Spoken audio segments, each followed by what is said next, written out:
मेरे प्यारे इस्लामी भाइयों, रमज़ान का महीना ये नुज़ूले कुरान का महीना है। ये वो महीना है जो मेरी और आपकी मग़फ़िरत करवाने आया है। ये वो महीना है जिसकी फजीलत और मर्तबे को समझने के लिए एक हदीस पाक ही काफ़ी है। वैसे तो बहुत सारी हदीसें हैं कि नबी पाक सल्लल्लाहु अलैहि वसल्लम फरमाते हैं, जिसका मजमून है कि अगर मेरी उम्मत को पता होता कि रमज़ान क्या है तो वो तमन्ना करते कि सारा साल ही रमज़ान हो। तो अब इसकी अहमियत को समझिए। ये एक ऐसी स्कीम है मग़फ़िरत की कि मुझे और आपको बख्शवाने के लिए ये महीना आया है। मौला अली शेर खुदा करमल्लाहु तआला वजहुल करीम फरमाते हैं कि अगर अल्लाह को इस उम्मत को अजाब देना होता तो इस उम्मत को रमज़ान और सूरह इखलास अता ना फरमाता। इसका मतलब अजाब से बचाने आया है। तो अब मुझे इस महीने के साथ कितना अटैच होना है, मुझे इस महीने को किसको कहना कि एहतियात और एहतिमाम से गुजारना है। देखते ही देखते देखे ना कितने दिन गुजर गए। थोड़े दिनों बाद हम यही बातें कर रहे होंगे कि यार रमजान का आखिरी अशरा आ गया और रमजान चला गया। लेकिन हमें इस महीने को जाया नहीं होने देना है। हमने इस महीने की बरकतें लूटनी है। मैं आज कुरान मजीद फुरकान हमीद ही के हवाले से आपसे कुछ बात करने आया हूं। अल्लाह का कलाम ये हम सब के लिए रब का पैगाम है ना। वैसे तो पूरा कुरान हमें अंडरस्टैंड करना है, लेकिन कुरान पाक में चंद आयतें हैं जो स्पेशली रब करीम ने जिसमें मुझसे और आपसे बात की है, डायरेक्टली मुझे और आपको खिताब किया है। और वो कैसे खिताब किया है? या अय्युहल्लज़ीना आमनू, ओ यू बिलीवर्स, ईमान वालों से बात की है। और ये तकरीबन 90 के करीब आयत है, मोर अप्रोक्सीमेटली 90 आयत है। सवाल यह है कि क्या मैंने अल्लाह का वो पैगाम जो अल्लाह ने कुरान में डायरेक्टली मुझसे बात की है मैंने पढ़ लिया है? हमें लोगों के पैगाम की कितनी जरूरत और अहमियत हम महसूस करते हैं कि सुबह उठने के बाद पहले तो लोग कलमा पढ़ते थे, शायद कुछ कुरान पढ़ लेते थे, लेकिन अब उठते ही सबसे पहले आंखें भी ठीक नहीं खुलती, मोबाइल उठाते हैं और देखते हैं भाई पहले देखो किसका मैसेज आया। और मोस्ट इंपॉर्टेंट मैसेज पहले देखते हैं। मगर कुरान पाक में अल्लाह ने हमें पैगाम दिया है। क्या हमने, बहुत सारे लोग ऐसे हैं जो 40 साल के हो गए, 30 साल के हो गए, 50 साल के हो गए, इतनी जिंदगी गुजरने के बाद भी क्या वो पैगाम हमने पढ़ लिए, क्या समझ लिए? आज मैं कोशिश करूंगा जितना मुझे टाइम मिलेगा 3 से 4 वो आयतें, वैसे तो 90 आयतें हैं, और मैं चाहूंगा कि आज के बयान से ये आप एहसास पैदा करें कि जब 2, 3, 4 आयतों में इतना मैसेज है तो अगर हम ये सारी आयतें पढ़ लेंगे और इसका मैसेज समझ लेंगे, एटलीस्ट ये सेटिस्फैक्शन तो होगी कि on the day of judgement हम अल्लाह को जवाब दे सकेंगे कि मेरे मौला कुरान में जो तूने हमसे डायरेक्ट खिताब किया था हमने उसे पढ़ा भी था, समझा भी था और कुछ ना कुछ अमल करने की कोशिश भी की थी। पहली आयत जो मैं पेश करने जा रहा हूं जिसमें अल्लाह ने मोमिनों से डायरेक्ट खिताब किया है, और मजे की बात यह कि यह आयत हमारे बच्चे बच्चे को याद है। अल्हम्दुलिल्लाह यहां भी तकरीबन जितने आशिकान रसूल बैठे हैं सबको याद होगी। क्या शानदार मैसेज है। अल्लाह कुरान में फरमाता है, इन्नल्लाह व मलाइकतहू युसल्लूना अलन नबी या अय्युहल्लज़ीना आमनू सल्लू अलैहि वसल्लिमू तस्लीमा। तर्जुमा क्या है उसका? बेशक अल्लाह और उसके फरिश्ते नबी पर दुरूद भेजते हैं, ऐ ईमान वालों उन पर दुरूद और खूब सलाम भेजो। सुभान अल्लाह, सुभान अल्लाह। इस एक आयत से हमें क्या सीखने को मिला? अल्लाह ने मोमिनों से क्या फरमाया? ऐ मोमिनों देखो, अल्लाह और उसके फरिश्ते दुरूद भेजते हैं उस नबी पर। कुरान में बहुत सारे अहकाम है जिसमें हमें हुक्म दिया गया नमाज पढ़ने का, रोजा रखने का, ज़कात देने का। 32 टाइम्स नमाज के साथ ज़कात का जिक्र आया है। बहुत बहुत सारे अहकाम है कुरान पाक में, मगर कोई भी कुरान का ऐसा ऑर्डर नहीं है जिसपे रब ने यह फरमाया हो कि मैं भी करता हूं, ऐ मेरे बंदो फरिश्ते भी करते हैं तुम भी कर लो। ओनली देयर इज अ दुरूद पाक। इससे अंदाजा होता है कि नबी पाक अलैहिस्सलाम का मर्तबा अल्लाह की बारगाह में कितना बड़ा है और दुरूद पाक का मकाम कितना बड़ा है कि अल्लाह भी दुरूद भेज रहा है, फरिश्ते भी दुरूद भेज रहे हैं। ऐ ईमान वालों तुम भी अपने नबी पर खूब दुरूद भेजो और सलाम भेजो। यहां उलमा ने इस आयत पर बड़ी शानदार डिबेट की है कि हजरत आदम अलैहिस्सलाम को एक शरफ मिला और बहुत बड़ा शरफ मिला कि उनको सारे फरिश्तों ने सजदा किया। इब्लीस जो कि फरिश्ता नहीं था वो उसने सजदा नहीं किया, तकब्बुर किया, लेकिन सारे फरिश्तों ने सजदा किया। ये बहुत बड़ा मकाम है कि अल्लाह ने फरिश्तों को हुक्म दिया कि आदम को सजदा करें। मगर मेरे आका आखिरी नबी सल्लल्लाहु अलैहि वसल्लम का मकाम देखें कि उनको उससे भी बड़ा शरफ अता किया गया कि सिर्फ फरिश्ते नहीं, फरिश्ते भी दुरूद भेज रहे हैं और रब भी दुरूद नाजिल फरमा रहा है। हाँ, इसको कैटेगराइज करना होगा। ये समझिएगा, अल्लाह का दुरूद भेजना और है और फरिश्तों का दुरूद भेजना और है। अल्लाह जो दुरूद भेज रहा है वो करीम है, वो मालिक है, वो खालिक है, वो रसूल पाक अलैहिस्सलाम पर रहमतें नाजिल कर रहा है।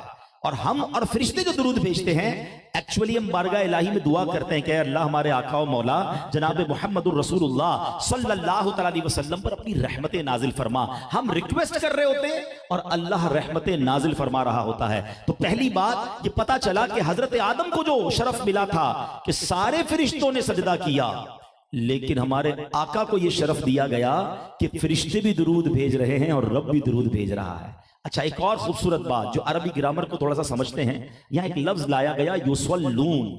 ये दलालत क्या करता है, ये इशारा क्या करता है? ऐसा नहीं फरमाया कि अल्लाह और उसके फरिश्तों ने एक बार दुरूद भेज लिया है, ऐ मेरे बंदों, ऐ ईमान वालों तुम भी दुरूद भेजो। नहीं, फरिश्तों ने हजरत आदम को एक बार सजदा किया था, मगर युसल्लून दलालत कर रहा है कि ये कंटिन्यू वर्ब है, ये मुसलसल अमल है। सुभान अल्लाह। इसका मतलब ये हुआ कि अल्लाह और उसके फरिश्ते लगातार नबी पाक पर दुरूद नाजिल फरमा रहा है, रब दुरूद नाजिल फरमा रहा है, फरिश्ते दुरूद भेज रहे हैं। तो ये शान है सरकार दो आलम सल्लल्लाहु अलैहि वसल्लम की। अब हमें क्या करना चाहिए? इस आयत से पता चला कि हमें बाकायदा एक ऑर्डर मिला है कुरान से। कुरान ने, अल्लाह ने डायरेक्टली ईमान वालों से फरमाया है कि तुम भी उन पर दुरूद और खूब सलाम भेजो।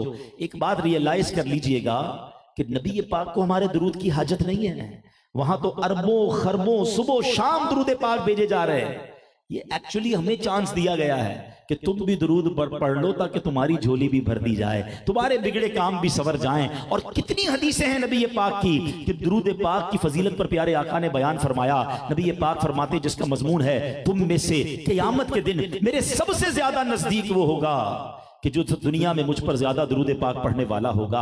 मुझे सच बताओ, क़यामत के दिन हमें किसकी सबसे ज्यादा हाजत होगी? क़यामत के दिन को कौन सी हस्ती होगी जो हमारे काम आने वाली होगी? वहां तो बड़ी डिफिकल्टीज हैं, अमाल नामे खोले जाएंगे, पुल सिरात से गुजरना होगा, शदीद गर्मी होगी, पानी की तलब होगी, मगर हर प्रॉब्लम का अगर सॉल्यूशन देखें तो जाते पाक के मुस्तफा सल्लल्लाहु अलैहि वसल्लम में नजर आता है, क्योंकि मेरे आका शाफ़ए रोजे महशर हैं। ठीक है, बड़ी गर्मी होगी, मगर बरेली के ताजदार कहते हैं ना कि ठंडा ठंडा मीठा मीठा पीते हम हैं, पिलाते ये हैं। ठीक है, पुल सिरात से गुजरना होगा, मगर सल्लिम सल्लिम की ढारस से पुल से पार चलाते ये हैं। हमें मालूम है अमाल नामे खुलेंगे और हमें ये भी पता है हम बड़े गुनाहगार हैं, हमारा पर्दा खुल गया तो मारे जाएंगे। मगर सुनो, बरेली के ताजदार हमें तसल्ली देते हैं कि अपने कर्म से हम हल्कों का पल्ला भारी बनाते ये हैं। अपनी बनी हम आप बिगाड़े, कौन बनाए?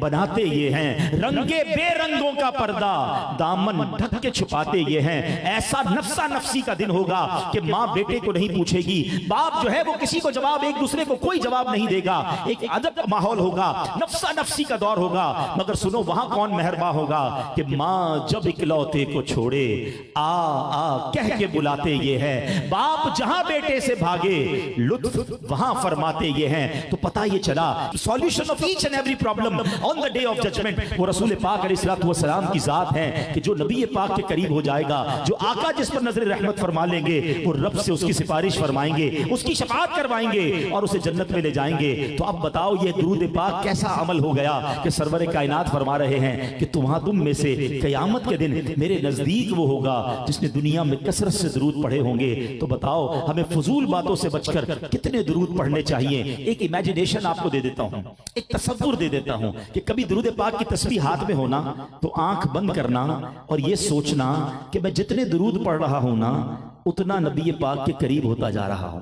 महशर का दिन है, अरबों खरबों लोग हैं, मैं पता नहीं कहां होऊंगा, मेरे आका कहां होंगे, लेकिन मैं दुरूद पढ़ रहा हूं और आका के करीब होता जा रहा हूं। सच बताऊं, जब ये इमेजिनेशन आपको मिल जाएगी ना, फिर दुरूद पढ़ने का बड़ा जी चाहेगा, फिर आप कसरत से दुरूद पढ़ने वाले बन जाएंगे। और अगर दुनिया में दुरूद पढ़ने वाले बन गए ना, आपके दुख, आपके टेंशन, आपकी बीमारियां, आपकी परेशानियां इंशाअल्लाह दूर हो जाएंगी। कि शायर कहते हैं, दुखों ने तुमको जो घेरा हो तो दुरूद पढ़ो, दुखों ने तुमको जो घेरा हो तो दुरूद पढ़ो, जो हाजिरी की तमन्ना हो तो दुरूद पढ़ो। तो हमें कसरत से दुरूद पाक पढ़ने हैं। तो एक कुरान पाक की आयत मैंने आपके सामने पेश कर दी है जिसमें अल्लाह ने मोमिनों से कलाम किया है। आइए चलते हैं दूसरी कुरान पाक की उस आयत में जिसमें अल्लाह ने हमसे, जी हाँ मुझसे और आपसे क्या बात की है, जरा वो सुनते हैं और उसमें हुक्म क्या है। अल्लाह फरमाता है, या अय्युहल्लज़ीना आमनुत्तकुल्लाह वकूनू मअस्सादिकीन। ईमान वालो, अल्लाह का दूसरा फरमान सुन लो जो अल्लाह ने तुमसे और मुझसे बात की है। अल्लाह फरमाता है, ऐ ईमान वालो, अल्लाह से डरो और सच्चों के साथ हो जाओ। ये जरा समझने वाली बात है। सच की अहमियत और सच्चे लोगों की अहमियत कुरान यहां बता रहा है। दोस्त कैसे होने चाहिए, सोहबत और संगत कैसी होनी चाहिए। कुरान क्या कह रहा है, ए ईमान वालों अल्लाह से डरो और सच्चों के साथ हो जाओ। अब सच कितना कमाल का काम है और इस्लाम सच की तालीम देता है। हजरत अब्दुल्लाह इब्न मसऊद रज़ियल्लाहु तआला अन्हु से रिवायत है, रसूल अकरम सल्लल्लाहु तआला अलैहि वसल्लम ने इरशाद फरमाया, बेशक सच्चाई भलाई की तरफ हिदायत देती है और भलाई जन्नत की तरफ ले जाती है। आदमी बराबर सच बोलता रहता है यहां तक कि वो सिद्दीक हो जाता है। और सुनो, आका फरमाते झूठ बदकारियों की तरफ ले जाता है और बदकारियां जहन्नम में पहुंचाती हैं। और आदमी बराबर झूठ बोलता रहता है यहां तक कि वो अल्लाह के नजदीक कज़्ज़ाब लिख दिया जाता है। गौर कीजिए कि मैं और आप अल्लाह की बारगाह में क्या लिखा जाना पसंद करते हैं, कि मैं रब की बारगाह में सिद्दीक सच्चा लिखा जाऊं या इतना झूठ बोलूं कि अल्लाह की बारगाह में ही कज़्ज़ाब लिख दिया जाए। ये झूठ इतना बुरा अमल है कि हदीस पाक में आता है कि जिस मुसलमान जो बंदा एक झूठ बोलता है ना, उसके मुंह से इतनी बदबू निकलती है कि फरिश्ता 1 मील दूर हो जाता है। आज लोग कहते हैं यार कारोबार में बरकत नहीं है, सेहत में बरकत नहीं है, घर में टेंशनें बड़ी हैं, ऐसा लगता है कुछ प्रॉब्लम्स हैं। अरे आपने झूठ बोल बोल कर रहमत के फरिश्ते इतने दूर कर दिए हैं, तो किधर से रहमतें नाजिल होंगी। एक तरफ तो हम सच्चे आका के उम्मती, जरा बताइए ना, सबको पता है मेरे आका ने 40 साल की उम्र तक ऐलान नबूवत तो नहीं फरमाया था ना, मक्के के लोगों को अपना किरदार पेश किया था और उसके बाद एक ऐलान किया था कोहे सफा की पहाड़ी पर, ऐ मक्के वाले बताओ मैं कौन हूं। कितना कमाल का सवाल था, मगर रिप्लाई क्या था, आप सादिक हैं, आप अमीन हैं। जो बुतों की पूजा करने वाले थे, जो अल्लाह को एक नहीं मानते थे, मगर नबी पाक का किरदार देखकर उन्होंने क्या कहा था, आप सादिक हैं, आप अमीन हैं। अच्छा मजे की बात देखो, नबी पाक ने जब ऐलान नबूवत किया ये लोग खिलाफ हो गए, जान के प्यासे हो गए, मगर अमानतें फिर भी नबी पाक के पास रखवाते थे। आपको वो याद होगी ना हिजरत की रात, जब नबी पाक कुफ्फारे मक्का के जुल्मों सितम से तंग आकर सहाबा को हिजरत का हुक्म दे चुके थे, और जब खुद नबी पाक मक्के जा रहे हैं तो क्या फरमाया था मौला अली से, ए अली मेरे बिस्तर पर आराम कर लेना और जो लोगों की अमानतें हमारे पास हैं वो वापस लौटाकर मदीने आना। अल्लाह अकबर, आका की जान के प्यासे भी हैं, मगर ये मानते थे हैं सच्चे, हैं अमानतदार। अरे कुरान कह रहा है, ए ईमान वालों सच्चों के साथ हो जाओ। आज मैं और आप सोचें कि पहले मैं सच्चा हूं कि नहीं, मैं सच बोलता हूं कि नहीं, और फिर मेरे दोस्त, मेरी गैदरिंग्स, मेरा उठना बैठना वो किन के साथ है। खुदारा झूठ को आम ना समझें। प्रॉब्लम ये है कि पहले के लोग कभी कभी झूठ बोलते थे और अब तो ऐसा लगता है कोई कभी कभी सच बोलता है। जब देखो झूठी बोलना है, मजाक में भी झूठ बोलना है, तफरी में भी झूठ बोलना है, खामाखाई भी झूठ बोलना है, क्योंकि उसके कॉन्सिक्वेंसेज ही नहीं पता। मेराज की रात नबी पाक अलैहिस्सलाम जब तशरीफ ले गए तो आपने एक शख्स को देखा कि उसको लोहे के एक यूं समझिए कि हुक के जरिए उसके गाल चीरे जा रहे हैं। इधर से गाल चीर के पीछे ले जाया गया, फिर दूसरे गाल को चीर के पीछे ले जाया गया। पूछा गया ये कौन है, फरमाया झूठ बोलने वाले हैं।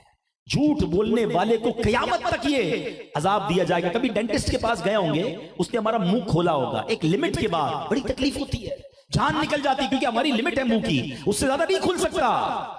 मगर झूठ बोलने वाले के लिए गाल गुद्दी तक चीर दिए जाएंगे। कैसे बर्दाश्त करेगा झूठ बोलने वाला। खुदारा कॉमेडी में दोस्तों को हंसाने के लिए, खामाखाई किसी बात को छुपाने के लिए झूठ ना बोला करे।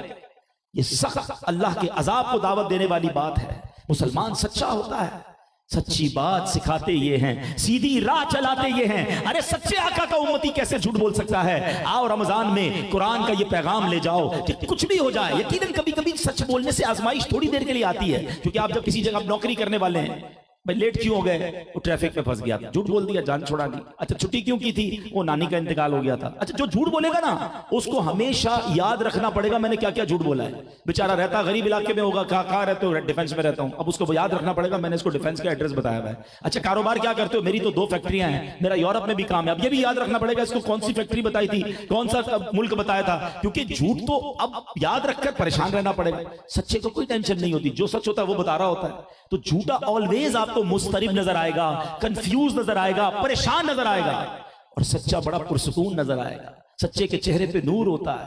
तो प्लीज अपनी जिंदगी का एक उसूल बना ले, किसी भी सूरत में मैंने झूठ नहीं बोलना, और ये शदीद गुनाहों में से गुनाह है। यहां एक और बात, अभी मैं जब आ रहा था तो मुझे हमजा भाई ने एक टॉपिक कहा और इत्तेफाकन मेरा ये टॉपिक भी था कि एक तो झूठ है, मगर उससे बड़ा झूठ पता क्या है? वो बहतान है कि आप किसी बंदे पर वो बात लगा रहे हैं, वो इल्जाम लगा रहे हैं कि उसने किया ही नहीं है। अब बहतान तो अजब और सख्त गुनाह है कि फला ये करता है, फला वो करता है, फला में मैंने ये देखा है, हालांकि उसके अंदर वो चीज ही नहीं है। हालांकि अगर कोई ऐब है भी तो आपको किसने कहा बताने को? मुसलमान के ऐब तो छुपाने का हुक्म है। मगर यहां तो जनाब लोगों को मौका चाहिए, किसी तरीके से किसी का कोई ऐप पता चले, अरे अच्छा उसने ये किया, उसकी बेटी ने, उसके बेटे ने ये किया, फौरन मैसेज चलाते हैं, फौरन कॉल करते हैं, पता चला उसने ये किया है। अल्लाह के बंदो एक बात याद रखना, अगर तुम किसी का ऐप खोलोगे ना तो एक दिन आएगा तुम्हारे ऐप भी खोल दिए जाएंगे, और हमारे ऐप भी बहुत ज्यादा है। मेरा रब जो जानता है, अगर वो सबको पता चल जाए तो मेरा बनेगा क्या? और हम तो दुआ करते हैं अल्लाह से, अल्लाह दुनिया में भी हमारे ऐप छुपाए रखे और आखिरत में भी हमारे ऐप छुपाए रखे। तो है मेरे प्यारे इस्लामी भाइयों, झूठ से भी बचे और बहतान से तो बिल्कुल दूर रहे। आपको कोई कहता है कि फला ने ये किया, हमें गीबत नहीं सुननी है। हम किसी मुसलमान की बुराई क्यों सुनते हैं? और सुनी सुनाई बात को आगे बढ़ाने वाला अहदीस में यह मजमून मिलता है कि किसी मुसलमान के लिए झूठे होने के लिए यह बात काफी है कि वो सुनी सुनाई बात को आगे बढ़ा दे। फौरन कोई खबर आई, कोई अखबार का तराशा आया, कोई SMS आया और जनाब फौरन बात आगे बढ़ा दी कि जनाब ये हो गया। नहीं मेरे प्यारे इस्लामी भाइयों, हमें कुरान कह रहा है सच्चों के साथ हो जाओ। अच्छा, यह एक और दर्स भी मिल रहा है, और वो दर्स क्या है कि हमारी सोहबत क्या होनी चाहिए। आपको पता है अहदीस में ये मजमून मिलता है कि हजरत उमर फारूक रज़ियल्लाहु तआला अन्हु फरमाते हैं, पहले हदीस सुन लें, नबी पाक ने फरमाया आदमी अपने दोस्त के दीन पर होता है तो उसे देखना चाहिए वो किससे दोस्ती कर रहा है। अब चेक कर लें कि हमारे दोस्त कौन हैं। एक और बड़ा प्यारा कॉल है कि दोस्त वो होता है जिसे देखकर खुदा याद आ जाए। जरा गौर करें, ऐसा कोई दोस्त है जिसको देखकर हमें खुदा याद आता है? हमारे तो कई दोस्त ऐसे जिसको देखकर सिनेमा याद आता है, कोई ना कोई बुरी चीज ही याद आ रही होती है। अच्छा, हम जरा नमाजी बन जाए तो वो मजाक उड़ा लेते हैं, भाई क्या हो गया, खैरियत तो, जुम्मा पढ़ते थे, ठीक है, ये क्या 5 वक्त टोपी ओपी लगा ली है। ऐसे दोस्त हैं कि जो नेकी की तरफ जाए तो हमें रोक रहे, वो दोस्त ठीक नहीं है। हमें तो दोस्त वो चाहिए जो हमें नेकी की तरफ ले जाए। यंगस्टर बैठे हैं, मुझे एक बात बताएं, अब किसी भी कभी मौका मिले ना, किसी जो नशा करने वाला हो, शराबी हो, जुआरी हो, बेचारा हीरोइनची बन गया हो, या डकैती डालने वाला, चोरी करने, बड़े बड़े जितने जराइम करने वाले लोग हैं, अगर कभी किसी का इंटरव्यू करने का मौका मिले या डीपली आप उसको एनालाइज करें ना, तो ये सारी आदतें कहां से मिली इसको? अगर आप गौर से देखेंगे तो ये दोस्तों से मिलती हैं। कभी भी घर वाले नशे की आदत नहीं डालते, किसी के माँ बाप प्लान नहीं करते चलो बेटा अब तुमको चोरी सिखाते हैं। ये सारी बुरी आदतें, जितनी बुरी आदतें हैं, ये कहां से मिलती हैं? ये सोहबत से मिलती है। ये उन लोगों के लिए पैगाम है जो यंगस्टर कहते हैं नहीं जनाब मैं शराब नहीं पीता, दोस्त पीते, मैं तो कंपनी दे रहा होता हूं, मैं थोड़ी पीता हूं, मैं जुआ नहीं खेलता जनाब, वो दोस्त खेल रहे होते हैं, मैं सिर्फ बैठा होता हूं, मैं कहां नशा करता हूं, मैं तो सिर्फ उन्हें कंपनी देता हूं। ये बहुत बुरी आदत है। आप उनको कंपनी दे रहे हैं जिन पर अल्लाह की लानत बरस रही है। यही चिंगारी एक दिन तुम्हारे कपड़ों को और तुम्हारी बातिन को जलाकर रख देगी। अगर एक कंपनी लेनी है तो उनकी कंपनी लो जिन पर रहमतें बरस रही हैं, जिन पर अल्लाह राजी हुआ है। कुरान कह रहा है कूनू सादिकीन, सच्चों के साथ हो जाओ। मगर हम झूठों के साथ बैठते हैं, हम शराबियों के साथ बैठते हैं, हम बेहयाई की बातें करने वालों के साथ बैठते हैं और हम कहते नहीं जनाब मैं नहीं जाता। खुदारा ये दिल से ख्याल निकाल दो कि मैं कुछ नहीं करता, मैं सिर्फ बैठता हूं। मुझे एक बात बताई ना, किसी बिल्डिंग में आग लग जाए, आपका घर 3rd फ्लोर पर हो, पहले फ्लोर पर आग लगेगी तो आप ये कहेंगे यार 1st फ्लोर पर आग लगी है, मैं ऊपर रहूं, आग तो नीचे है। पूरी बिल्डिंग एवैक्यूएट होती है, पूरा इलाका खाली करवाया जाता है कि ये आग अब पूरी बिल्डिंग को जला सकती है। तो जब आग से बचते हो और आग करीब आ जाए तो भाग जाते हो, तो जहन्नम की आग जहां भड़क रही है वहां क्यों जाते हो? उन दोस्तों के साथ क्यों रहते हो? मैं आपको आपके रब का कलाम सुनाने आया हूं। मैं आज आपसे वो बात करने आया हूं जो आपके रब ने आपसे बात की है। या अय्युहल्लज़ीना आमनुत्तकुल्लाह, अल्लाह से डरो, वकूनू मअस्सादिकीन, और सच्चों के साथ हो जाओ। तो 2 बातें इस आयत से सीखने को मिली कि सच बोलना है, सच्चा अल्लाह का पसंदीदा बंदा है, और दोस्ती अच्छों से रखनी है। पंजाबी शेर सुना देता हूं, क्या शानदार मिसाल दी है हमारे बुजुर्गों ने। फरमाया भले बंदे दी सोहबत यारों, जिवें दुकान अतारा, सौदा भावे मुल्ले न लइए, हुल्ले आन हजारा। कहते अच्छे बंदे की सोहबत ऐसी है जैसे परफ्यूम की, इत्र की दुकान। जब इत्र की दुकान पे जाते हैं, परफ्यूम शॉप पे जाते हैं, तो क्या होता है, पैसे खर्च करे ना करे, कुछ ना कुछ खुशबू फ्री में आ रही होती है, बल्कि थोड़ा बहुत तो वो सैंपल भी लगा देता है, घर आकर भी खुशबू आ रही होती है। कितनी प्यारी शॉप पे गया था, फ्री में खुशबू मिल गई। ये है अच्छे बंदे की सोहबत। और बुरे बंदे दी सोहबत यारों, जिवें दुकान लोहारा, कपड़े पावे कुंज कुंज पाइए, चिंगा पहन हजारा। हाँ, कहते हैं बुरे बंदे की सोहबत ऐसी है जैसे लोहार की दुकान। जब भी लोहार की दुकान पे जाए ना, जब वेल्डिंग का काम हो, ये चिंगारियां उड़ रही होती हैं, कहते हैं जितने भी कपड़े बचा लें, कभी ना कभी कोई चिंगारी तुम्हारे कपड़े में सुराख कर देती है। बंदा घर आता है, कहता है यार ये सुराख कैसे हुआ? हाँ, वहां गया था जब वेल्डिंग हो रही थी, जहां चिंगारियां उड़ रही थी, मेरे कपड़ों पर इसने सुराख कर दिया। ऐसा ही बुरी सोहबत है कि तुम उनके करीब बैठोगे, वो तुम्हारे अमल की चादर में सुराख कर देगी, वो तुम्हारी रूहानियत की चादर में सुराख कर देगी, वो तुम्हें अल्लाह से दूर कर देगी सोहबत। तो आज कुरान का ये पैगाम लेकर जाइए। मुझे एक तकलीफ है, मैं एक कैफियत से गुजर रहा हूं और मैं चाहता हूं उससे आपको शेयर करूं। ये रौनकें देखकर, ये मस्जिद की बहारें देखकर, ये दरसे कुरान देखकर, ये तरावी देखकर, एक तरफ तो दिल बड़ा खुश होता है कि अल्लाह के बंदों को अल्लाह से कितना प्यार बढ़ गया है, मगर साथ साथ एक कसक भी उठती है कि ये रौनकें रमजान के बाद कहां चली जाती हैं? ये बंदे अल्लाह से रमजान के बाद क्यों दूर हो जाते हैं? क्योंकि हमने सोहबतें अच्छी नहीं रखी।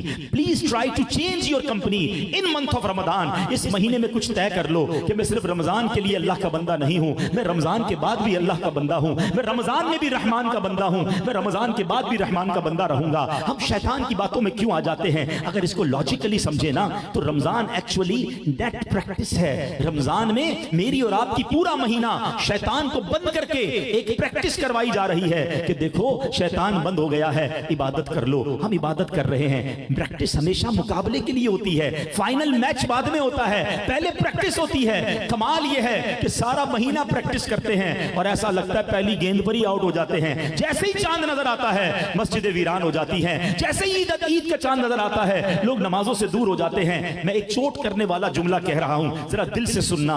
हम कहते नहीं हैं लेकिन अनडेलिबरेटली क्या ये मैसेज नहीं दे रहे? क्या शैतान जब तक तू बंद था तब तक तो हम अल्लाह के बंदे थे, तब तक तो हम नमाजी थे। अब तू आजाद हो गया ना, अब हमने तेरी माननी है, अब हमारा मस्जिदों से क्या काम? अब गौर करिए कितना सीरियस मैसेज है। क्या ऐसा नहीं होता?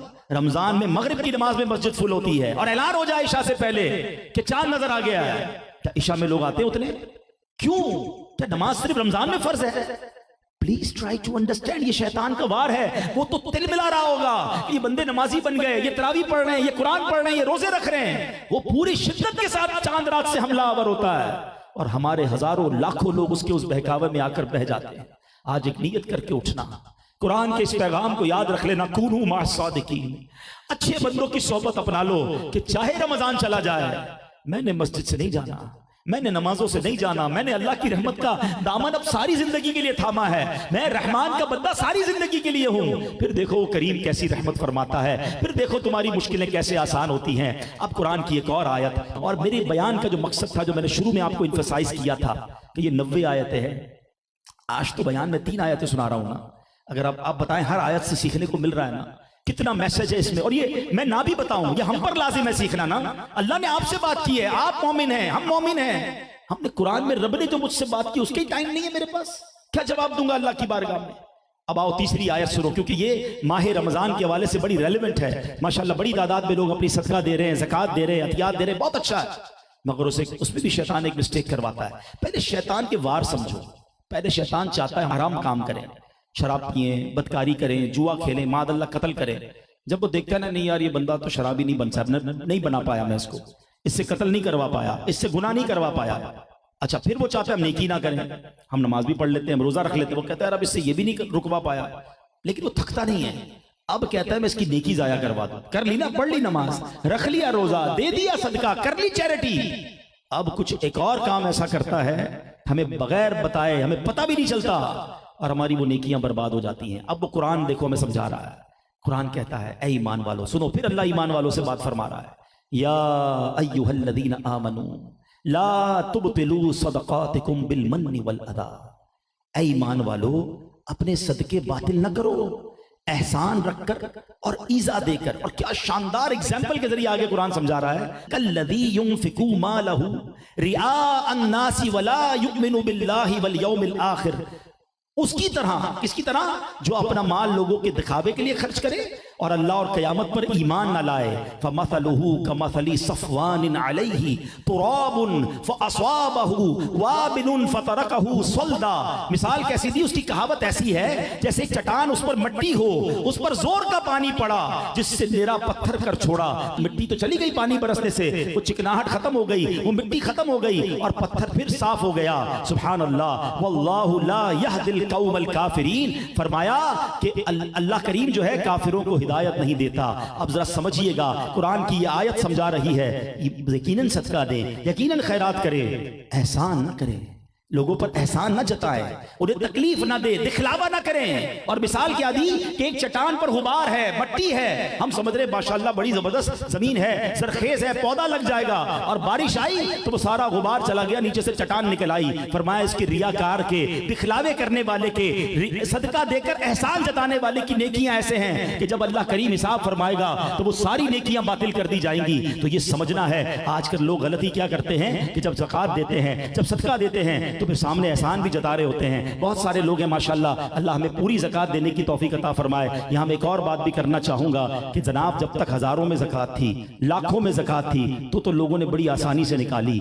अब जब ज़कात करोड़ों में पहुंची है तो कई लोग अब जो है वो अब असल इम्तिहान ही अब शुरू हुआ है कि अब अल्लाह पाक ने पिछले 2-4 सालों में कारोबारी लोगों को बड़ा नवाजा है। कई लोगों की ज़कात डबल हो गई है और अब बहुत बड़ी तादाद में लोग पूरी ज़कात नहीं निकाल रहे। देखो ये ना करना। हदीस पाक का मजमून है कि ज़कात माल का मैल है, जिस माल में ये मिल गया ना उस माल को बर्बाद कर देगा। ये माल हमारा नहीं है, माल अल्लाह का, अल्लाह की राह में खर्च करने का है, और ये तुम्हारे माल को और बरकत वाला कर देगा। आप पूछ लेना उनसे जो ज़कात देते रहे, हर साल ज़कात देने वाले का माल बढ़ता है, उसकी ज़कात हर साल बढ़ती है। कैसे बढ़ती है? क्योंकि वो अल्लाह की राह में खर्च कर रहा है, अल्लाह उसे इंक्रीज फरमा देता है। तो कभी भी ज़कात को पहले तो बोझ मत समझना, बल्कि सच्ची बात यह है कि जब भी अल्लाह की राह में खर्च करो, जब भी ज़कात दो, अल्लाह का शुक्र अदा करना कि मेरे मालिक तूने देने वाला बनाया, तूने मांगने वाला नहीं बनाया। आज मैं किसी को ज़कात दे रहा हूं, हो सकता है मैं भी किसी के दरवाजे पर खड़ा होता कि जनाब बच्चों के लिए खाने के लिए पैसे नहीं, माँ के इलाज के लिए पैसे नहीं, मेरी बहन की शादी है जहेज के लिए पैसे नहीं। अल्लाह ने मुझे, मेरा क्या कमाल था कि मुझे देने वाला बना दिया, तो इसमें तो कोई मेरा कमाल ही नहीं है। ज़कात देकर बंदा सजदा शुक्र भी अदा करे, अल्लाह तेरी रहमत, तेरी मेहरबानी, तूने देने वाला बनाया। तो पहली बात हमेशा अल्लाह का एहसान मानना, ज़कात देते वक्त बोझ फील ना करना और खुश दिली से अल्लाह की राह में खर्च किया करो। और दूसरी बात, जब भी खर्च करें अपना कोई कमाल ना समझे, उस पर एहसान ना जताएं। याद है ना मैंने कर्जा दिया था, भूल तो नहीं किया, तेरे बच्ची की शादी करवाई थी, चप्पल पहनकर आया था मेरे पास, मैंने नौकरी लगा दी थी, आज तेरा कारोबार इधर पहुंच गया। ना ना, ये कभी मत करना। कुरान कहता है एहसान जताकर, ईजा पहुंचाकर अपने सदके बातिल ना करो। तुम करोड़ों खर्च करके भी वो तमाम सदके को जाया कर दोगे। सदका ऐसे देना कि बंदा कभी किसी पर एहसान ना जताए। अब कुछ जमात को देते हैं, ऑर्गेनाइजेशंस को भी दे रहे होते हैं, तो वहां भी हमारा कोई एहसान नहीं है। सच्ची यकीन करें, वो लोग जो हमारी ज़कात को प्रॉपर यूज करते हैं, असल एहसान उनका है कि जो हमारा फरीजा अदा करने में हमारी मदद कर रहे हैं। तो अल्लाह करे कि कुरान के इस पैगाम को भी हम प्रॉपरली लेने में कामयाब हो जाएं कि जब भी किसी की मदद करें। वो क्या, हमारे बुजुर्गों का क्या तरीका था। आजकल लोग क्या कहते हैं, भाई अब मैं आपको शैतान के वार बताता हूं, किसी को उम्रे पे भेजाना, मेरे लिए खास दुआ करना, काबे को देखकर पहली दुआ मेरे लिए करना, हर चक्कर में दुआ करना, इतनी सारी कंडीशंस। अरे अल्लाह के बंदे छोड़ दो इसको, हैं वो तुम्हारे लिए दुआ ना भी करे ना, अगर आप भेज रहे हैं तो हर कदम पर सवाब आपको मिल रहा है, आप क्यों कंडीशंस लगा रहे हैं। हजरत उम्मे सलमा रज़ी अल्लाह ताला अन्हा उम्मुल मोमिनीन हैं, अपने गुलाम को भेजा कि जाओ जाकर सदका देना, और जिसको सदका देना ना उसको हमारे लिए कुछ और दुआ के लिए मत कहना, और अगर वो कोई दुआ कर दे तो नोट करके आना। तो गुलाम गया और जाके उसने सदका दिया, तो उस फकीर ने हाथ उठाकर दुआ दी कि या अल्लाह सदका देने वाले को ये भी अता फरमा, ये भी अता फरमा। गुलाम वापस आया और आकर कहा कि माँ जी उसने आपको ये दुआएं दी हैं। आपने हाथ उठाया, आपने एग्जैक्टली वो दुआएं फकीर के लिए की। आपने फरमाया दुआ का बदला दुआ हो जाए, सदके का सवाब तो अल्लाह से लेंगे। लुक एट द वे, भाई मुझे क्यों चाहिए इससे मदद, मैं क्यों अपनी पजीराई चाहता हूं कि ये मेरा शुक्रिया अदा करे, मैंने इसको घर दिलाया है। बंदा कहता है यार इसको मैंने एहसान किया था, मुझे सलाम भी नहीं लिया, मुझे दावत में मिला, उसने मुझे झुककर बात भी नहीं की, भूल एहसान फरामोश है। इसका मतलब क्या हुआ कि आपके दिल में ये ख्याल है कि मैंने इसकी मदद की थी, ये मुझे सलाम करे, मैंने इसका ख्याल किया था, इसको मुझे दावत देनी चाहिए। अरे भूल जाओ, मैंने दिया वो रब का माल था, चला गया, मुझे अजर अल्लाह से लेना है। अरे अगर बंदों से अजर मांगोगे तो कयामत के दिन कहीं खाली हाथ ना हो जाओ। तो ऐ मेरे प्यारे इस्लामी भाइयों, अल्लाह करे मेरा ये बयान वो लोग भी सुने जो ज़कात देने को बोझ समझ रहे हैं, जो ज़कात देने में सुस्ती कर रहे हैं। कभी सुस्ती ना करना। मेरी एक छोटी सी कैलकुलेशन है, may be I am wrong, लेकिन मैंने बहुत गौर किया इस पर। हजरत उमर बिन अब्दुल अजीज रज़ी अल्लाह तआला अन्हु का एक दौर था कि जब लोग ज़कात लेकर निकलते थे मगर ज़कात लेने वाला कोई नहीं होता था। मुसलमानों पर ऐसा शानदार दौर आया था। मैं समझता हूं आज भी पाकिस्तान में यह दौर आ चुका है कि अगर सारे पाकिस्तानी जो साहिब सरबत हैं अपनी पूरी ज़कात दे दें तो शायद पाकिस्तान में एक गरीब भी बाकी नहीं बचेगा। अल्लाह ने लोगों को बड़ा नवाजा है, प्रॉपर्टी के रेट बढ़ गए, गोल्ड के रेट बढ़ गए, अल्लाह ने बिजनेस में बहुत तरक्कियां दी, फसलें हमारी कितनी उगती हैं। अरे हमारा मुल्क तो ज़रई मुल्क है। अगर हर किसान, हर जमींदार अपना उशर अदा करे, हर ताजिर अपनी ज़कात अदा करे, मैं नहीं समझता कि कोई गरीब पाकिस्तान में बाकी बचेगा। प्रॉब्लम यह है कि इतना अहम फरीजा जिसको पिलर ऑफ इस्लाम कहा गया, हम बचपन से सुनते आए हैं, इस्लाम के 5 पिलर हैं, इस्लाम के 5 अरकान हैं, उसमें नमाज, रोजा, हज, ज़कात और ईमान लाना। अब जब ये 5 पिलर हैं जनाब, ज़कात देने वाले आहिस्ता आहिस्ता जनाब कम होते जा रहे हैं। मैं चाहता हूं इस अवेयरनेस पर बात हो, इस पैगाम को दुनिया भर में पहुंचाया जाए कि कभी इससे हाथ मत रोकना, बर्बाद हो जाओगे। अहदीस में ये मजमून मिलता है, ज़कात देकर अपने माल को मजबूत कलओं में कैद कर लो, वो माल आपका सिक्योर, आपका पूरा माल सिक्योर हो जाता है। जब आप ज़कात अदा करते हैं तो आप ज़कात किसको देनी है? सबसे पहले गुजारिश करूंगा अपने गरीब रिश्तेदारों को, अपने आसपास के लोगों को देखें जो आपके करीब हैं और अगर ज़कात के मुस्तहिक हैं तो आप उनको अपनी ज़कात दें। हाँ, चेक जरूर कर लें। कुछ लोग करीबी रिश्तेदार समझकर ज़कात तो दे देते हैं मगर बाज़ औक़ात वो ज़कात के मुस्तहिक नहीं होते। शरई मसला समझ लीजिए, आपके ऊपर 2 फर्ज हैं, प्रॉपर ज़कात कैलकुलेट करके निकालना ये भी आपकी जिम्मेदारी है और मुस्तहिक तक पहुंचाना ये भी आपकी जिम्मेदारी है। आपने ज़कात तो कैलकुलेट कर ली मगर अगर डिस्ट्रीब्यूट ठीक नहीं की तो भी ज़कात अदा नहीं होगी। तो आप यकीनन शरीयत बताती है कि पहले अपने करीब के गरीब रिश्तेदारों को दें और उसके बाद मेरी गुजारिश है कि आशिकान रसूल की तहरीक दावत इस्लामी जो कितना बड़ा दीन का काम कर रही है उसको अपनी ज़कात में जरूर हिस्सा दें ताकि जो दीन का काम पूरी दुनिया में हो रहा है उसमें हमारा हिस्सा हो जाए।